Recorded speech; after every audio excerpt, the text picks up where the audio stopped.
हुजूर ने फरमाया ये दो कलमे ऐसे हैं जो जुबान से कहने तो आसान हैं, मिजान अमल पर जब कयामत में तुलेंगे तो इनका बड़ा ही वजन होगा। और फिर फरमाया हबीबतान इलर रहमान, ये दो कलमे तुम्हारे रब के महबूब हैं, अल्लाह को प्यारे भी बड़े हैं। सुबहान अल्लाहि व बिहम्दिही सुबहान अल्लाहिल अज़ीम, ला हौला वला कुव्वता इल्ला बिल्लाहिल अलिय्यिल अज़ीम। ये 99 बीमारियों से शिफा है। और आला हज़रत रहमतुल्लाह अलैह ने हदीस लिखी है कि नबी पाक अलैहिस्सलाम ने फरमाया उनमें से हल्की बीमारी ये है कि ये पढ़ने वाले का अल्लाह गम दूर फरमा देगा। गमों से निजात के लिए ला हौल शरीफ को पढ़े, फिर इसके साथ साथ हस्बुनल्लाहु व निअमल वकील इसकी तस्बीह करें।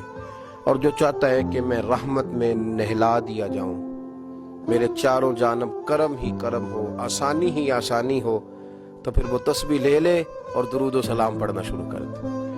फिर वो करम में नहा दिया जाएगा। फिर उसकी जुबान से लेकर दिल तक, दिल से लेकर रूह तक, रूह से लेकर जुबान तक, हर चीज में अल्लाह मिठास पैदा कर देगा। और आप जरा समझिए, एक कतरा अल्लाह की रहमत का किसी को मिले तो दुनिया और आखिरत उसकी बन जाती है। तो हुजूर ने फरमाया जो मुझ पर एक बार दुरूद शरीफ पढ़े, अल्लाह 10 रहमतें नाजिल करेगा, 10 गुनाह माफ करेगा और 10 दर्जे अल्लाह अपने कुर्ब की तरफ उसके बुलंद करेगा।